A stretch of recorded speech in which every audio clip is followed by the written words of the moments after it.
You're listening to Grounded, the podcast that brings you real conversations with leaders across the food service and hospitality industry. From supply chain strategy and brand innovation to company culture and leadership, we go beyond the surface to tell the stories happening behind the scenes of today's most influential brands. I'm your host, Lauren Mitchell, and each episode is driven by my passion for spotlighting the incredible people who bring hospitality to life and the journeys that shape our industry. Grounded is proudly powered by Buyer's Edge Platform, your partner for data-driven procurement and food service success. Thanks for being here. Let's get grounded. Today's guest, Chef Chris Decker, has spent more than 2 decades shaping kitchens, mentoring chefs, and crafting experiences that bring people together around food. As one of America's most influential pizza makers and a member of the renowned World Pizza Champions team, Chris has built a career on the belief that great meals tell stories. And at Truly Pizza, that story is one of community, creativity, and connection. I personally had dinner there and got to meet him over the meal and knew instantly that I wanted to have him on the podcast. Wonderful, incredible restaurant. Please welcome to the show, Chef Chris Decker, the heart behind Truly Pizza. Hi, thanks so much for having me. Yeah, I'm so excited to have you on. For those that are living in Southern California and tuning in, please head over to Truly Pizza. It is truly an incredible experience, but also incredible food. And I want to share more of the story behind how you created that. So why don't we back up a little bit and you share, when did you first realize food was going to be more than just your job and that it would become, part of your life's craft? Yeah, it's an interesting story. My whole life as a child, I wanted to be a police officer. I think I always wanted to help people. I wanted to be a cop like my whole life. I was very fortunate to grow up in New York, and that New York State trooper uniform was like, when I was a kid, like that was the thing for me. It was like gray with these purple stripes, and I remember like it was yesterday. And I was like, it was just like so amazing, and I wanted to. Like I said, I wanted to always help people. And then I was also very fortunate to grow up in an Italian-American community there. And I saw how restaurants and that food shaped that community. And when I realized I was too nice to be a police officer and that, you're dealing with some really serious, really heavy things, I decided that probably wasn't the best path for me to take. And I stepped right into food and still continue to help people.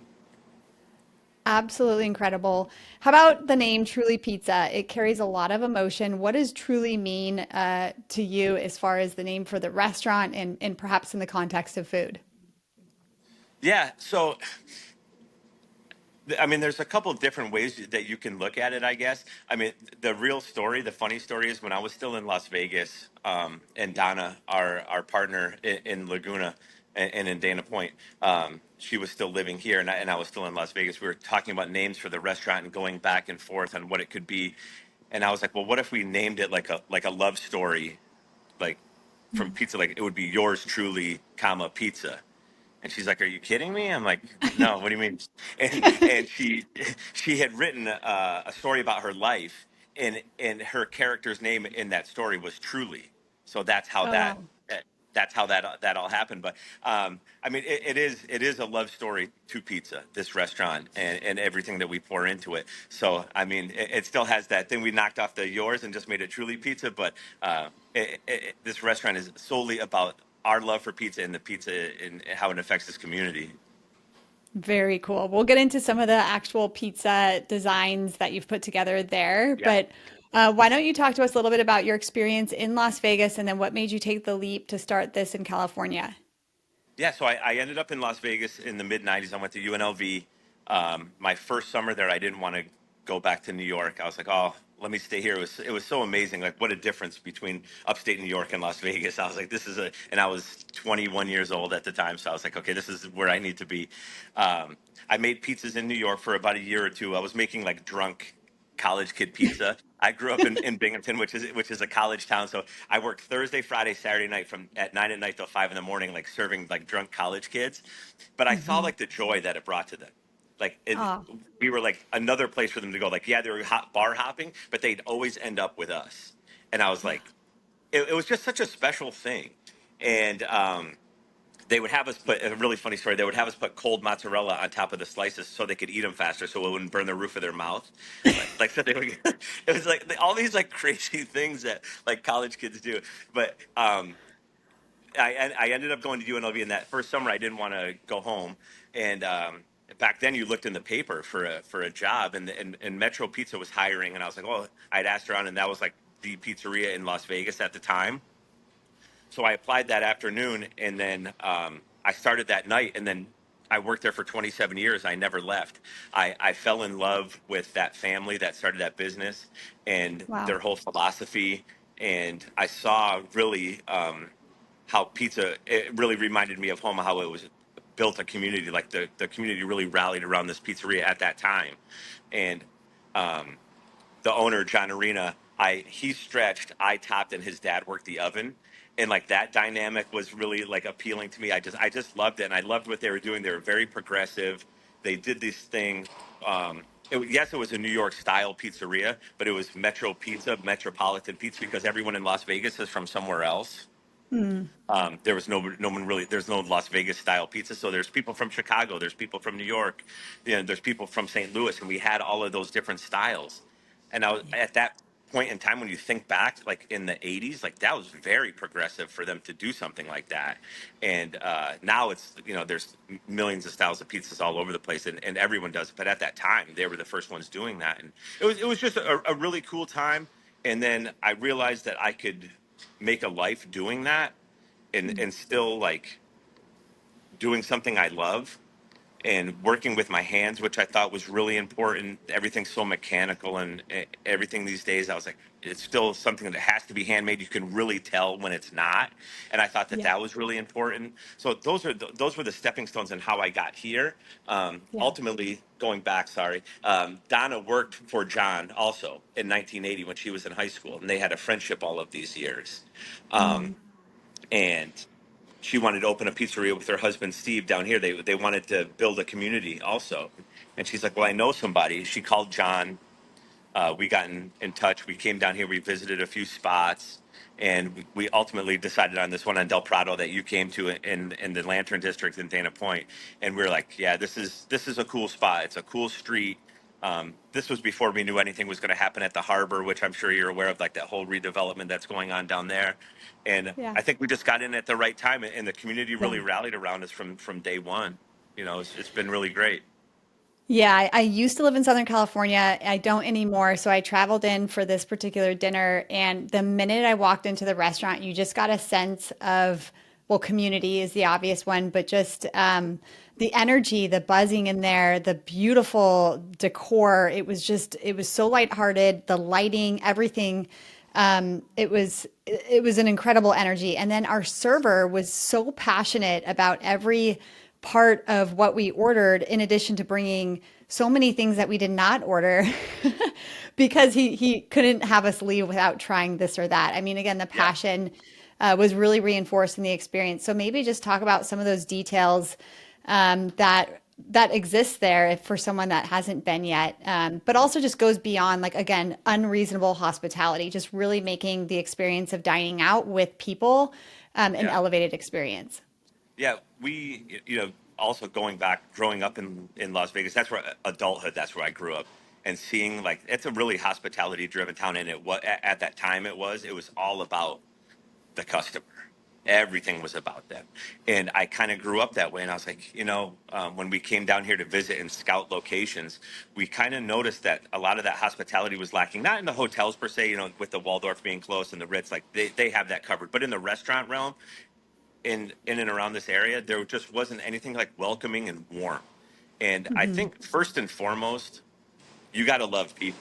I mean, that I'm sure Yeah. you hear that all the time. You have to love serving people, and I do. I think I may have told you when you all were eating like I run to work every morning. I can't wait to get here and serve this community. Like it's so much fun to see people's faces when they get here and experience hopefully what you experienced. And I'm glad you noticed those things because there are a lot of little things that we do that we try to. Um, Really drive that hospitality home and make everyone feel warm. Like the whole vision, Donna's vision for this building was to have you like walking by like someone's backyard basically, and Yeah. she invited you in to have a slice of pizza. So Yep. I believe you guys sat upstairs, so it's a little different than the downstairs dining room. All outdoors again, but downstairs it really feels like you're in a garden in someone's Yes. backyard, which is what we wanted to build. Are there any small details at Truly that most guests may never notice, but really means a lot to you? Um, I mean, there's a lot of little things hidden in the design. Like I don't know if you noticed when you were upstairs, all those little tiles that are on the wall. They're all Yeah. little garlic cloves. Like so that's like one really cute thing. Like we wallpaper the ceilings. That's another like little touch. But I think the one thing that sticks out to me, and I hope I'm answering this correctly, is we have a philosophy of one extra step. So Mm. what does that mean? One extra step in service, one extra step on the pizza, one extra step in our smile, one extra step at the table. Everything that we do, we try to. I never want anyone to leave here and be like, or we never want anyone to leave here and be like, I wish they would have done this. I wish they would have added salt to that, or I wish they would have just put the basil on it this way. Like we try to always think about those things and anticipate the guest needs first and foremost, from the welcome at the front door, well, the patio, not even a front door, from the host stand to when you're leaving and that goodbye. It's so important that we nail all of those things and everything in between. Yeah, we all talk about those bookends of the welcome, the hello, and the goodbye, but there's so much that happens in the middle that we try to touch on all those one extra step on everything that we do. Really like a 5-star level of service, but in a pizzeria setting, which doesn't exist down here. Yeah, I mean, I could think I didn't notice the ceilings, but now when I go back, I'm going to look. But Yeah, I think I've said it, but it's worth saying again. The the people who work there really, truly seem to be enjoying the experience of serving guests. I mean, yeah, it makes a difference because they truly become a part of your dinner. And their interaction and suggestion and just joy for being there impacts, the energy that you have at the table. And then your involvement too, going around and talking to the guests is really special, kind of an Italian touch to the whole experience as well. So, yeah. Thank you for noticing that. Like I probably like 5 years ago, I wouldn't even have done this. Like talking to me, I was always in the kitchen, hiding behind the pizza boxes or on the line. And Donna like pushed me out. She's like, you have to go like and talk to the yeah, guests and meet the guests. Like they want to see you. They want to experience that. yeah. And we try to hire correctly. I mean, it's super important. You have to love people. Like one of our things is you have to be the person that returns the grocery cart at the supermarket. Like that's one of our steps in when we hire somebody. If you don't return that cart, if you just leave it in the parking lot, it's not going to work out here. Like that's the one of the things that we look for, that like that trait in you. And Yeah. I think it's so important. And obviously they all love coming to work because it's a busy restaurant. But what makes that restaurant busy? Is it the service? Is it the food? Is it the building? Is it the Mm. people? And it's all of that. It starts with our culture, and they bought into it. You didn't get to experience it, but next time you come, I'll bring you in the kitchen. Mm. We pump house music like as loud as we can in that kitchen. It's all positive energy. Like if you're having a bad day, we'll let you go home. Like we don't need that energy here. Happy Oh, people make happy food.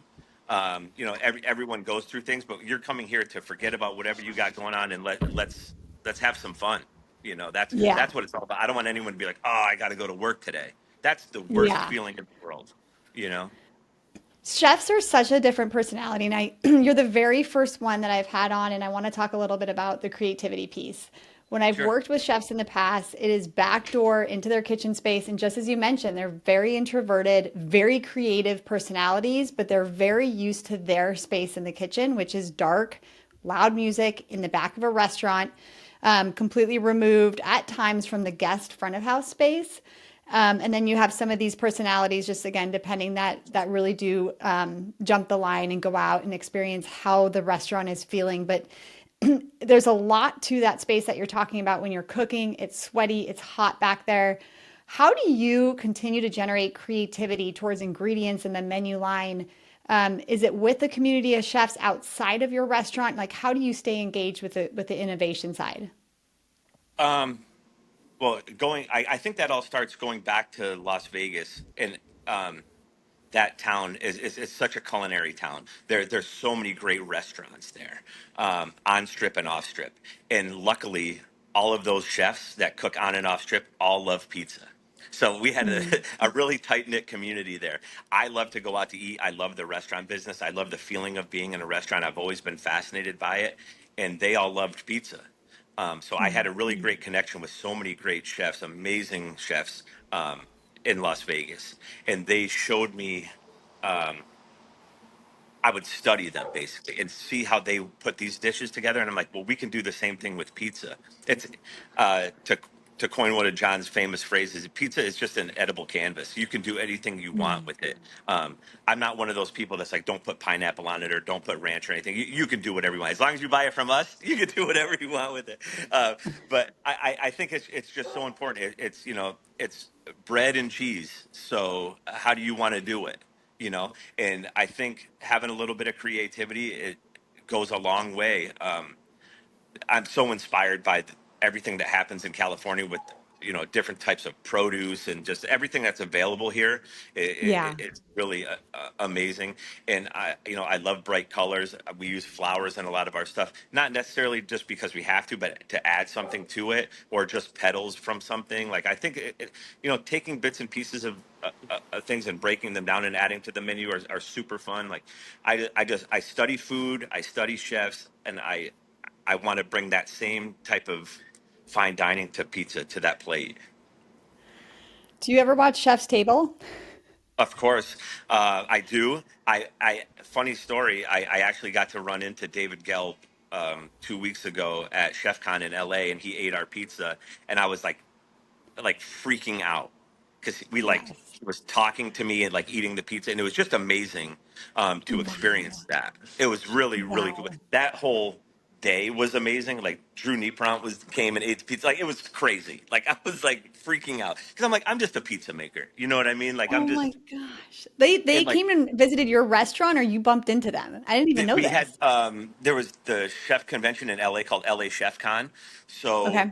Brad Metzger puts that together, and he had like a VIP green room for like the chefs and speakers, and Hmm. a part of that green room was a pizza area. So it was myself, Justin from Apollonia's, and then William from Pizzeria Say. So the two of the best pizzerias in LA, and us, we're in Orange County. William, he's in the top 50 world of pizza. He's the number two in the world, in the country. He has a Tokyo style Neapolitan restaurant in LA, and Brad reached out to him to reach out to some other people to build this like little pizza garden up there. Hmm. I can't tell you. The chefs that came through there and the restaurateurs, like Alice Waters came. She didn't eat Yeah. our pizza. She went. I don't. We had a meat option. I don't think she eats meat, but she went to Williamson. But just to be in that presence, and to Yeah. think back, and you're like, I don't know if I told you guys when you ate. People ask me these questions all the time, like, well, why do you do what you do? Like, why do you work so hard and why do you think about it so much? And I owe pizza like so much. It's given me Mm. like more than I could ever tell you. I got to travel the world because of it. I got to meet you, right? I got to meet all of these amazing chefs and restaurateurs that like just from this one thing. It's Mm. it's really special. It's a communal food. Like you want to share it with somebody. You want to share that experience with somebody.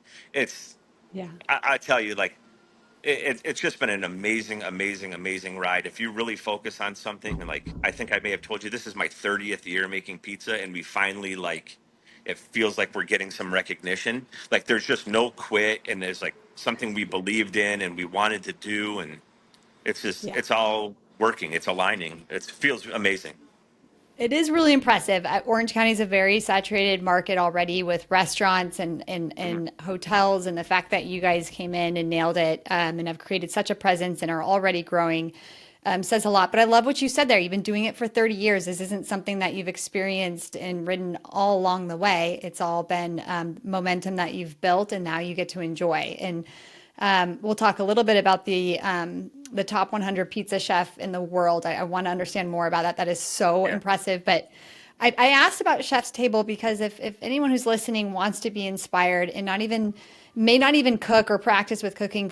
For me, any 20, 30-minute episode of watching that, I get so inspired to go out and just re-enjoy the practice of just eating and what we can Yeah. really get out of a good meal when the ingredients are mindfully and intentionally selected. They tell the story always of how their passion came into existence. It's never easy. It's very challenging, but the beauty of plating the food and the ingredient selection again is just it's such a neat part of the experience if you go and seek out some of these amazing restaurants. So Yeah. love that one.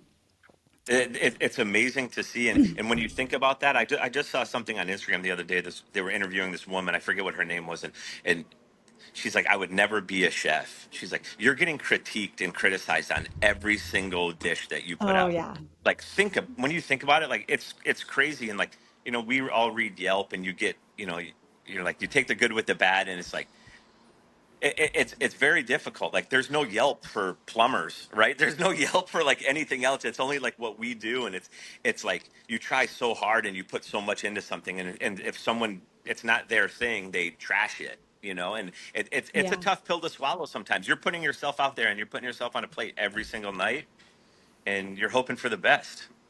Yeah. Yeah. So tell me how you got to Milan. What is this world chef? Brag a Yeah, little bit because that's obviously the global stage is huge, and yeah. want to be able to give you the opportunity to share how you got there. Yeah, I think, like I said, just the 30 years of work, ultimately, being at Truly brought all of those things to light. I think, in Las Vegas, I was a little bit in John's shadow. I was his number two for so long, and then he's still here with us. He's a partner in Truly also, but he kind of like he's stepping away. He's in his 70s now, so he's like, it's time for someone, to shine. So myself and Michael and Avacne are on the culinary side, and we just we pour everything we have into what we're doing here. And then when you get that call, when I got that email about being in the top 100 in the world, it was like, how does that even happen? Like, there's so many. I think there's like 70,000 pizzerias just in America. You know, so when you go on a world level, like I still brush over it just because I can't even fathom that. Like I was there in that moment, and to get the award and all of those things to do it, but it was just such a blur. I I I don't think I personally give it enough thought because I was like I don't feel like I'm worthy of that. You know, I just It's I just incredible. wanted, It's an incredible yeah. honor. It really was when you stop and think about the greatest pizzerias in the world, and then you're on that list. It was just like an amazing experience, really truly an amazing experience. Outstanding. Okay, let's go into some fun on the creativity side. Yeah. What do you do for fun outside of food? Again, maybe just to keep the day-to-day grind at bay and or your creativity sparked. Anything outside of cooking? Well, we already touched on Chef's Table. I watch a lot right now. I'm watching Knife's Edge. I don't know if you've seen or heard about that. About them these chefs chasing the Michelin star. It's on Apple TV. So I'm constantly watching, reading, seeing what's next in food because I think whatever's next in food also applies to in our pizza world. Um, so I'm constantly doing that. I love watching basketball as a deflection of food and getting my mind to like slow down because I'm always like thinking what's next. Um, but yeah, I'm constantly thinking about food and pizza and how we can make this restaurant and our team and group better. I mean, that doesn't stop. That doesn't stop for sure. Talk to me a little bit about pizza culture. How do you see it evolving? And maybe even just touching on how making pizza has changed from the past. So maybe start Sure. there. How has making pizza changed? And then let's talk about where it's going. Yeah, it used to be, just like we would use this bucket for water and you fill it up this high and you throw it in here and then you throw a bag of flour in. And this is the way like my grandfather or my uncle or whatever showed me how to do it. And it's just not that way anymore. There's a real kind of chef approach to it. Um, it's more of like a bread baking approach to it also. And then the availability of toppings now, like still, no matter what we do here, the pepperoni pizza is the king. Like it's still our number one seller, no matter what we do to it. But there's always that driving force of how we can do something different, how we can make a more interesting pizza or more different flavor profiles that people would never think putting on pizza and putting them together. It's changed so much from just a cheese and pepperoni slice to, kind of what we do here. Not saying that what we do is completely out of the norm, but it's our presentations are definitely different. So it started as just like a person who, you know, the dishwasher was also the pizza maker back in the day, where now the pizza maker is in the forefront, and we owe all of that Yeah. to Chris Bianco and Tony Geminiani. Without those two people, I don't think anyone would care about pizza in America. We owe it all to them, and they really put the pizza maker in the forefront. Where I got to step behind from outside of the pizza boxes to the dining room because someone actually cares about what I have to say about the pizza. Where before it was just like, it's pizza. It's like not that big of a deal. Yeah. How, kind of catching you on the spot with this question, but was Yeah. there an early failure that ended up shaping perhaps how you're leading a kitchen today or the restaurant space? Is there something that you didn't expect that you've really taken with you that, again, maybe a challenge or a failure? I think the biggest thing was I didn't know what I wanted to do with my life. Like, and I wasn't the best student. I didn't really care about going to school and grade. I did, like, I got a sequence, like when you were doing sequences, in home ec, like I wanted to cook. And back then there was the CIA, but I didn't want to do fine dining. And I wasn't secure in what I wanted to do. And I think that is really what I looked at. My friends were all very successful surgeons or executives and everything, and they were making all this money, and I was still making pizza, but I was happier than they were. They may have making more money at the time, but they were like, "You did it right. You stuck with something that made you happy." And I think that failure of like kind of not knowing what I wanted to do in life and not taking like the corporate road and probably doing all of those like a normal job Yeah. really pushes my every day. Like I'm still working 12, 13, 14 hours a day, every day, Yeah. 6 days a week. But do I have You to? love it. Probably not. I love being here. Um, Yeah. that, I don't want to fail. Yeah. So I keep pushing myself every day. I was very fortunate again to grow up in the era of Michael Jordan, which was like just drive and be the best. And I don't want to lose. And I take that approach here. Like, when you're growing up, it's like you have to go to school, you have to do this, you have to study, you have to have a degree, you have to do all of these things. But I was like, do you? If you find something Yeah. that you really love and you want to do that, like, yeah, I went to college, but it was because I thought I was doing something for someone else. Like it wasn't for me. Yeah. What didn't make me happy. So that Uh, I guess in my mind, there's that I'm fighting that like 15-year-old kid that didn't want to go to school anymore, and everyone's told him you're not going to be anything unless you go to college. yeah. So that still drives me. So I guess that it goes back to that thought of maybe failure there. Yeah. I love that answer. How about something that you know now, 30 years in, that you wish you would have known year one as a chef? Anything that you would tell that person? Slow down. Take your Yeah. time. We're in the age right now where, like I said, it's really popular to be a pizza maker, and it's really popular to be a chef, right? Like they're the rock stars now. Like the chefs are like the rock stars now, and like 30 years ago, that wasn't the case. It, if you watch, I watched Cook's Tour, Anthony Bourdain's Cook's Tour. I remember watching it in like early 2000s, and you watch it now, he's in like these, like he just rolled out of bed. It's like, but now you see cooking shows and everyone's so polished. It just wasn't that way 20 or 30 years ago. And I think with the age of like social media, everybody wants to be famous now and everybody wants to do it now. And they're like, I have this pizza pop-up and I serve 50 guests a day. I'm selling out. Like, Mm. try to do it day in and day out in a restaurant serving 800 or 900 people a day. Like Yeah.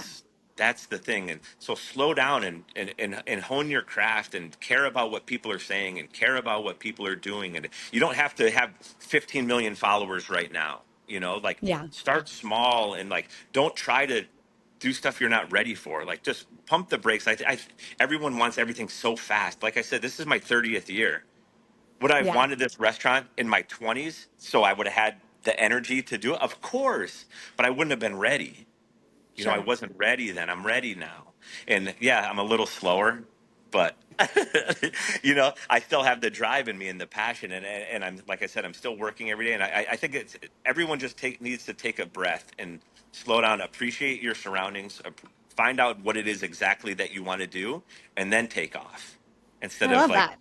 yeah, I think slowing down is a big one.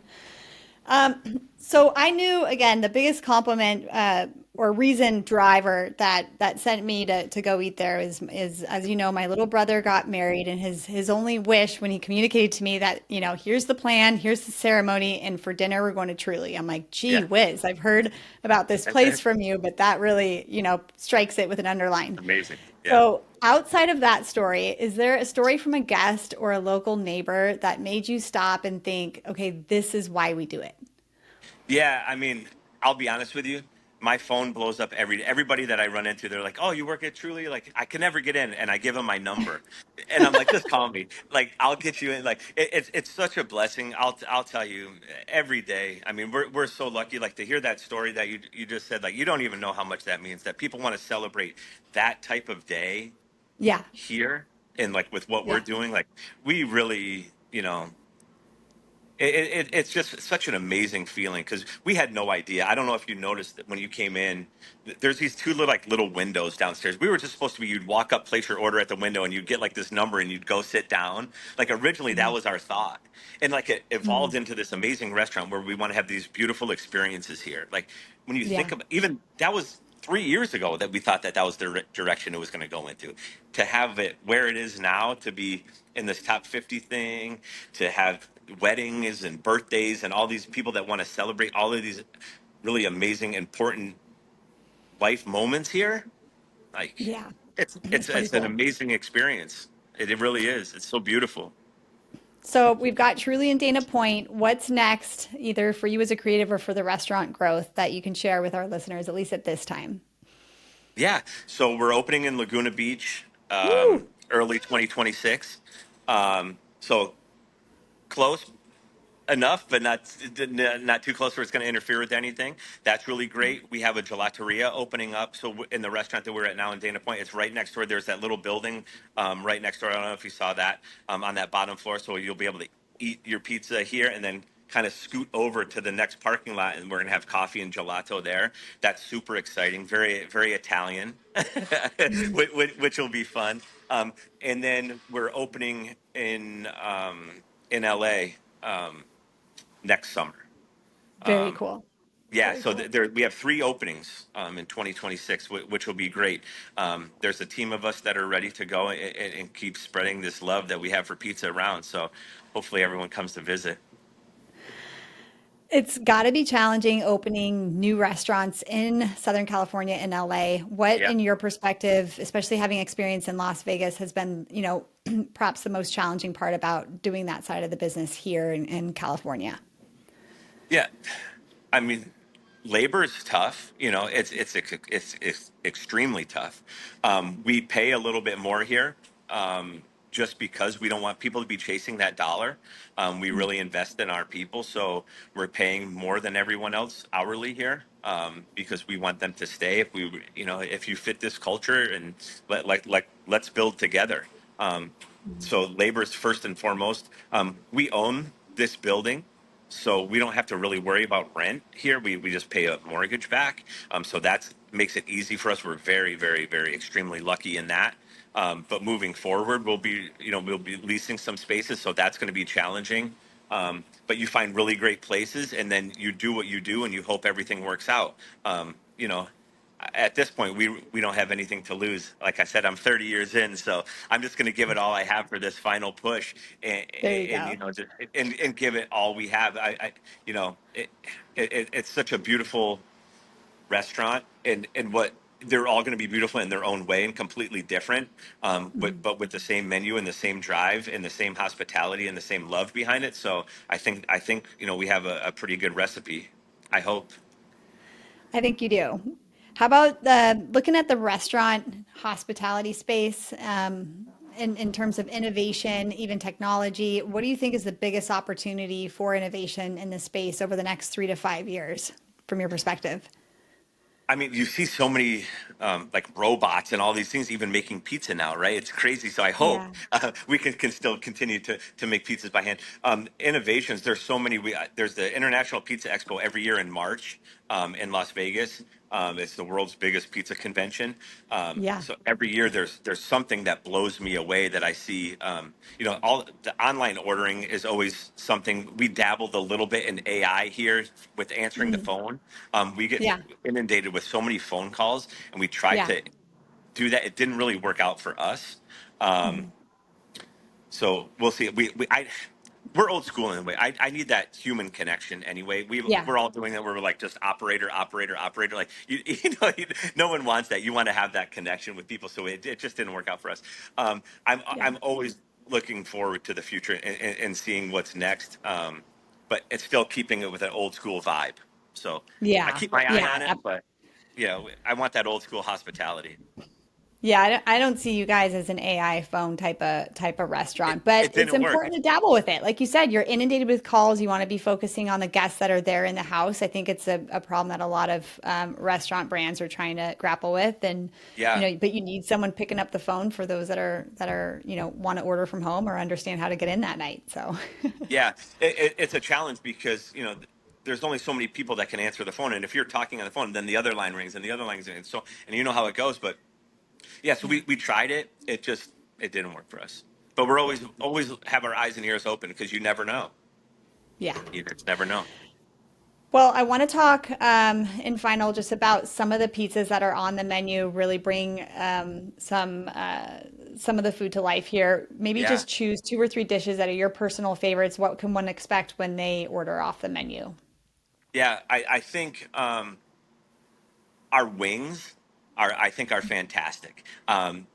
We toss them in harissa, which is like this Yum. Moroccan stuff. Yeah, it's a little different. Like people didn't get that at first, but like I said, we're trying to do everything one extra step and with thought and intention. So you can get buffalo wings anywhere, right? Or buffalo style or hot sauce or whatever. But what can we do to make them different? What's going to make you want to come back? So there's that. The one extra touch that we do with that is we give you the wet naps with it because when you're eating these messy wings, they're all over the place. So there's the one extra step there. So I really I push the wings all the time, and I just like that pizza and wing combo. It's fun and like nostalgic, but with our own twist on it. As far as the pizzas go, I try to tell everyone the same thing. Hopefully, it's all hits and not too many misses for you. It all depends on what you like. We try to get everything covered. My favorite is just, Yeah. and I think the true test of any pizzeria is the cheese pizza. I mean, if that's good, everything else is going to be good. It's your base, it's your crust, it's your sauce, it's your cheese, and there's nowhere to hide. Um, Unfortunately, you don't make a lot of money on cheese pizza, so you have to do all of those other things, like put Yeah. salads and bells and whistles and on everything. We change seasonally, um, Hmm. 3 or 4 times a year. The menu, not the whole menu, but 4 or 5 different pizzas.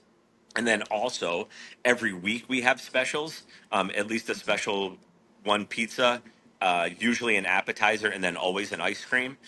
So we keep it fresh that way. So I'm always interested in those items, and we push those. Um, and I would say right now, probably my favorite pizza is the Harvest. I just love this Mm. time of year. Like I said, I'm from upstate New York, so I was surrounded by apple orchards and pumpkin farms and that kind of thing. I just you see it on TV, but that was like real life for me growing up. So we have a New York State, upstate New York Finger Lakes wine on the menu because I get homesick, so I brought that dry Riesling here. I love that. I point that out all the time. But the Harvest, it's like roasted butternut squash, roasted cipollini onions. When it comes out, we put dried plum, toasted pecans, and like this apple cider vinaigrette, dressed arugula crown around the pizza, and that's my nod to home with the apples and the butternut squash. So like those types of things. There's a lot of love and thought and intention in those pizzas, and there's a story with each and every one of them. So if you do come and grab me, if you come, I'll tell you the story behind whatever you're eating. I can guarantee Yes. that there's a story Yes. behind every one of them. Yeah, and I think we gave you Absolutely. the pizza with the striped stracciatella, that super thin one with the sesame seed crust. I think we Yeah. sent that to you. That Yeah. that's a gift from the kitchen. That, like I said, we can put the flowers and all of these different things on pizza, but we want to be able to like highlight what we do, and I think that's an important thing to share with our guests. Like this is us on a plate. So Yeah, the microgreens and edible flowers are a great touch, especially on pizza. It's yeah, such beautiful. It's Instagrammable. I took photos of everything we ate. yeah. So beautiful. It's funny Chris, that thank you because so much. yeah, I'm sorry, I don't mean to, but we live by that rule of we want it to look as good as it tastes and taste as good as it looks. So you hit Yes. something like it being Instagrammable. It's good, but can also be a curse, right? So we don't want it to just look good. We want it to taste great. Also, we want it to taste even better than it looks. So we eat with our eyes first. So thank you for noticing that. Like, yeah, we want people to take pictures of everything, but look, we want yourself to be happy and nourished and fulfilled first and foremost. The picture's great, but how is the pizza? That's the most important thing to us. The flavor. Yeah. Well, you guys have nailed it. I'm so grateful that you gave me your time. It really is interesting to talk to someone who is an artist at what they do, is now, known globally for the practice. You're in a very competitive market and killing it. I'm really excited to share this episode with all of our listeners and just show them again what the possibility is with ingredients and just all of the passion that can go in behind it. Thank you so much. Hopefully, I answered the question. I always get off on tangents and I go a different way, so I apologize in advance. You But did go off on tangents. You did yeah, absolutely this was great. fantastic. Thank you so much. We'll include the restaurant phone number in our show notes here, so those that are listening can go ahead and place reservations. And Chris, once Yeah, again, thank you so much for coming on. thank you. That's a wrap on this episode of Grounded. We've covered a lot of ground as we explored what it really takes to run food service behind the scenes. For show notes, highlights, and our latest market insights, visit us at groundedonthepod.com. Grounded is powered by the Buyer's Edge platform, delivering smarter solutions, greater efficiency, and real savings through connected tech, powerful data, and industry expertise. For more information and to get a personal demo of the Buyer's Edge platform, email me at lauren.mitchell@producealliance.com. And if you liked what you heard, subscribe so you don't miss an episode.